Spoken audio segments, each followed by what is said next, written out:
Good morning and welcome to the 21st Annual Exhibit of Hydrogen Fuel Cell Technologies. We've been here for quite some time discussing the most important changes, and on that note, we're going to be talking to someone who is well informed because, well, sadly we are both old and we've been in this industry for a long time and we have a lot to talk about, namely about the past, what's going on now and what's happening in the future. The specialist today is Dr. Kerry-Ann Adamson, who's CEO and founder of Fourth Energy Wave. Please welcome with me Kerry-Ann Adamson. Thank you, but I'm not that old. We're working on those years, aren't we? Yeah. So Kerry-Ann, before we get to the topic of the generations we've seen come and go here, let's start with you and with Fourth Energy Wave. Oh, thank you. So most people will remember me from back in the day from Fuel Cell Today. Right? Fuel Cell Today no longer exists. It was mothballed about a year ago. And when I left Fuel Cell Today, I ran Navigant Research's energy team. And then I left because the fuel cell sector is special. We all know the fuel cell sector and hydrogen industry is a wee bit on the old special side. But when you're in a large consulting house, they tend to have large consulting models. And to be honest, they don't tend to apply to innovative SME predominantly based industry. So I left and started my own company, Fourth Energy Wave. And if anybody wants to ask me the obvious question, you can, because I do get asked, what's the name about? But I focus on the fuel cell and hydrogen industry. I provide strategy, analysis and consulting specifically to companies who want to work within our sector. Basically, I help you make money. Which is a shocking concept, isn't it, in this industry? In this industry, it certainly is. And on that note, we can go back to, I think, when we first saw each other here, which is 10 years ago. We were, you know, younger. We both had hair, by the way. And the industry was relatively new compared to what's happening right now. If we go back 10 years ago, we have to have a chuckle at what people were saying because a lot of this did not come true. Can you give me some of the most egregious errors that were made in the fuel cell industry? Okay.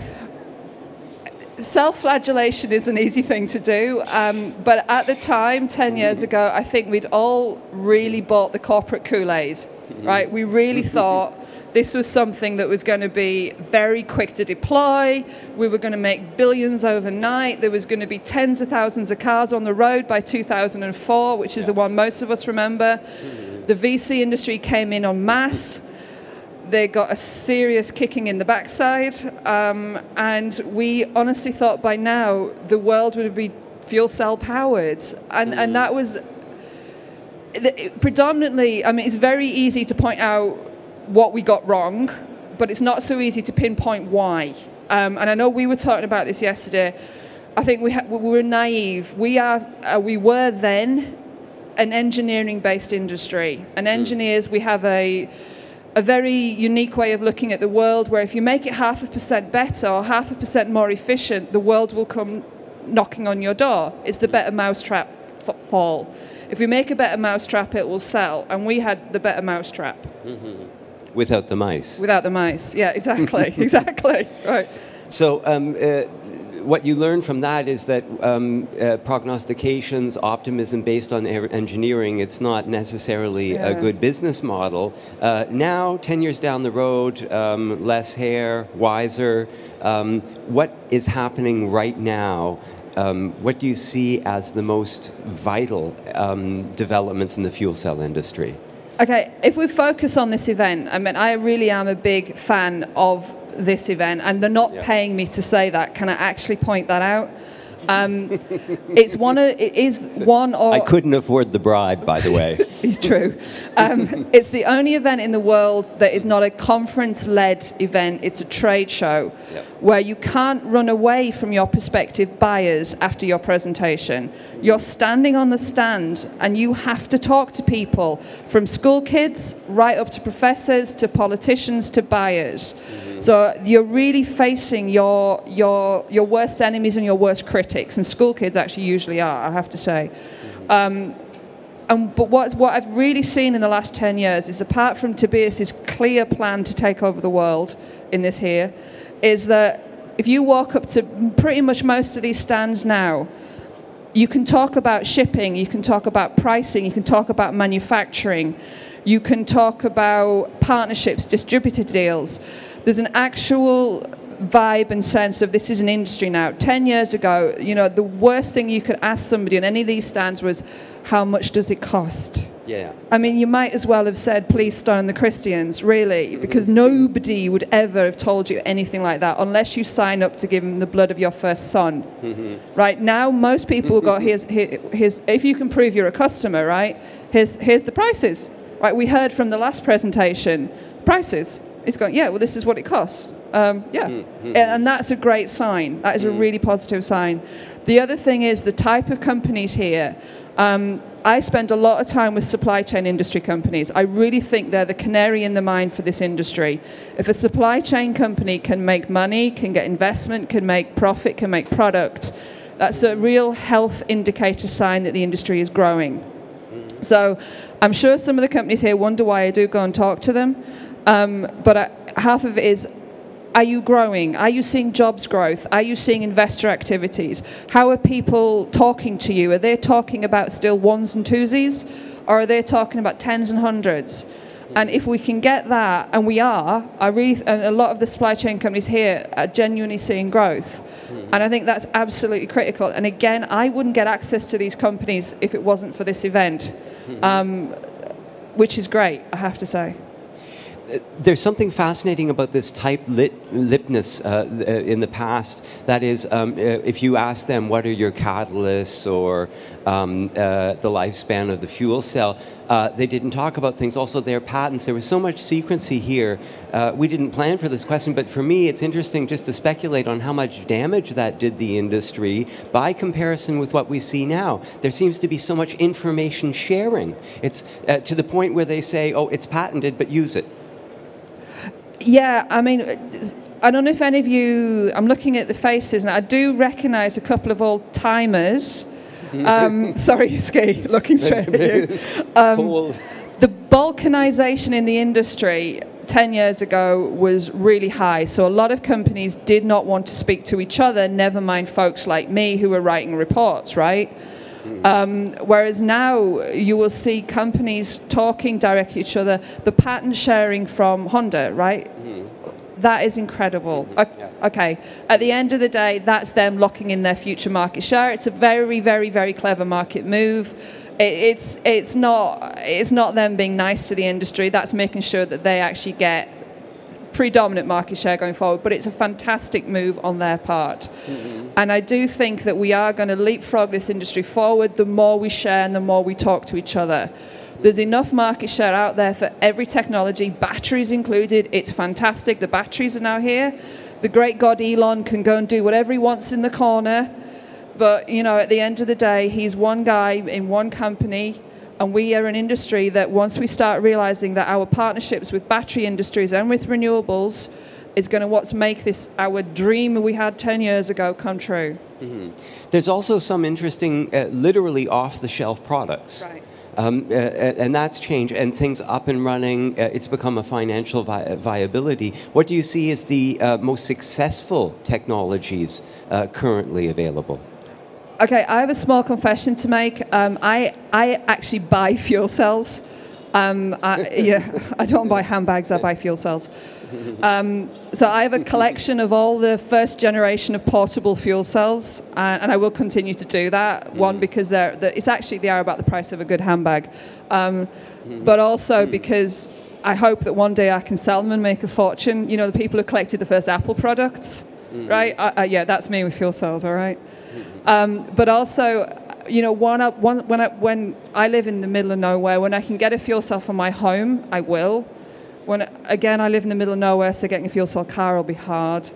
But we're seeing products that people can walk up and buy, and I think that's fantastic. The forklifts, I mean, that's a hard market, but we're seeing a growth in forklifts. We're seeing growth in off-grid power, which I think is going to be huge. Smart fuel cell, we all know smart fuel cell. Everybody in the industry knows smart fuel cell. But they've moved into these higher margin markets in the oil and gas industry. What a smart move. What an unbelievably smart move. Because even though the oil and gas industry, to some are, you know, the enemy of what we're all trying to do, well, actually, they're going to be one of the first adopters en masse. I mean, the irony in that is fantastic. And certainly something else that we didn't anticipate. Now, Kerry-Ann, you've got a PhD, which means you've got a crystal ball. Isn't that what they teach you at university? Absolutely. And you're going to look into that crystal ball and tell us in 10 years, when we have even less hair, what exactly will be happening in the fuel cell market then? Okay, first of all, I actually opted to chop all my hair off, okay? Okay, all right, it's me then. It's just me, all right. So in about 6 weeks' time, each year I put out a fuel cell annual review. The first 100 pages or so is actually a free download, which I know people like that word, right? Free. So it's not published yet, but I actually wrote down a couple of numbers, which might be of interest to people, and actually highlight how much this industry has changed. So I have a data set going back a long, long way on the industry, and I have a forecast going out a long, long way for the industry. In 2005, my first year here, the industry as a whole globally shipped 94 megawatts of power. Cars, portable, stationary. This year, no, 2014, it was 214 megawatts. 2015, this year, we're looking at jumping to over 600 megawatts in 1 year. We will ship our first gigawatt per year as an industry will either be next year or 2017. It took up until 2014 to ship 1 gigawatt cumulatively. And then only 3 years later, we will be shipping over 1 gigawatt annually. That is the growth rate we are now in the industry. In terms of revenue, from actual sales of systems, not R&D revenue, not grants, not any of that kind of shebang. So 2014, we are looking at 2.1 billion US dollars. I apologize, I didn't translate it into euros. 2.1 billion US. 2015, I'm looking at a growth to over 3.5 billion in sales revenue. That's not bad, and that's before the GEs come in, that's before the Cumminses come in, that's before all the big boys who are now circling around this industry actually come to market, like LG, with their products. That's not a bad growth rate. So the growth is one trend that is easily identifiable. The technologies. People are fixated on the automobile, but we have a serial production car now. That and what other technologies can we expect to become successful, potentially because of the drop in the cost of the fuel cells? What do you see there? So the drivers for fuel cells, which are obviously linked to cost, so when you actually have a cost drop, which we're now seeing quite a steep cost drop from some companies, when you're linking into the drivers, which we all know it's resilience, it's pollution, what was the other one we talked about? Yes, resilience and water. Water's one that's really bubbling under now. Resilience and pollution. Off-grid is going to be a major trend. Power to gas is going to come out and just smack people around the chops. I know Proton On-Site, I hope I'm allowed to say this. Proton On-Site told me that they actually have signed and sealed their first deal for power to gas in California. If anybody hears me from Proton and slaps me later, I'm sorry. And we have this blue economy. The blue economy now is something to really, really look at. That's anything to do with water, fuel cells on water, marine shipping, all that's a major trend going forward. But in terms of technologies, there is market space for anything. Any company comes to me with a product that's manufacturable at scale, I can tell you where that can be sold because there is so many opportunities for this industry. Don't go chasing the obvious ones. Don't go just chasing the Chinese telecoms market or the European forklift market. There is room for everything and everybody. I should add that if there are questions from the audience, we can take a few questions in the last minutes of the interview. Stunned silence. No. We tend to do that to people. Everyone's so impressed. Everyone's so impressed. Let's get back to the role of the Hanover Fair in this historical perspective here. We've made egregious mistakes in the past. We were all big fans of the technology. We all overestimated the way it's growing. Then we went through this phase of depression. You know, it's where obviously we had over-exaggerated what was attainable. Not just we interested in the technology, but the companies, the manufacturers themselves. We've gone through a phase of immense clarity where people talk openly about successes and failures, and sort of near hits, near misses. There's a lot more information being shared. I've never seen this before, just in the last 2 years, where people start sharing things.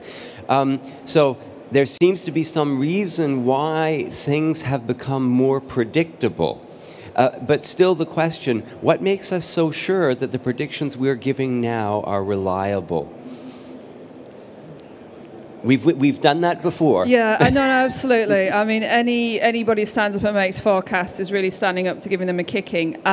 What I kind of want to answer that, not from what I know, but I actually wrote down a number of success stories that I've heard already yesterday when I was here, okay?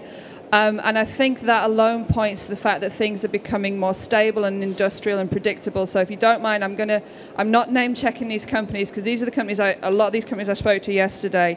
And these show how much we are just becoming a normalized industry.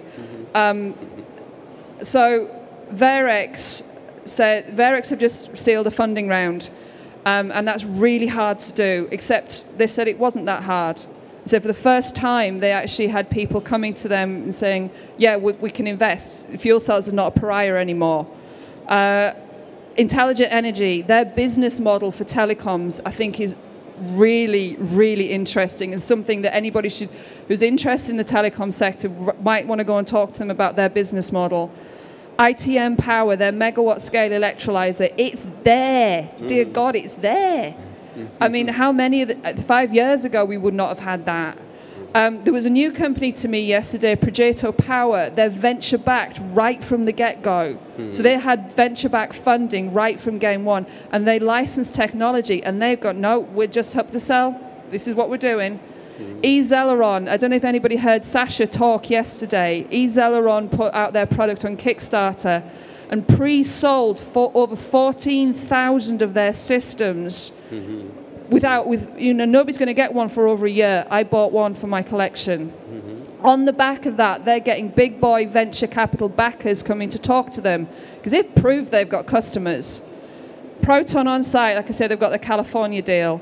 Greenlight Innovation, I'm a big fan of this company because, again, they're a canary in the mine, right? If they are growing, then we know that people are buying test stands for more stacks.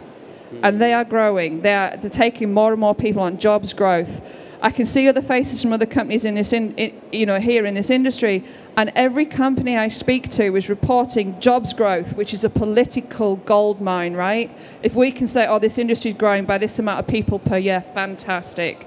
We're reporting venture capital coming back into the sector. We're reporting growing margins. We haven't got a profit-making company yet, but we're not that far off. We're reporting increasing revenues. All these are signs of it becoming a standardized, normalized industry. And once we get to that point in the forecasting models, then we can actually have a far clearer picture of the next 5 or 10 years. Sorry, that was a long answer. I'm sorry. That was a perfect answer, though.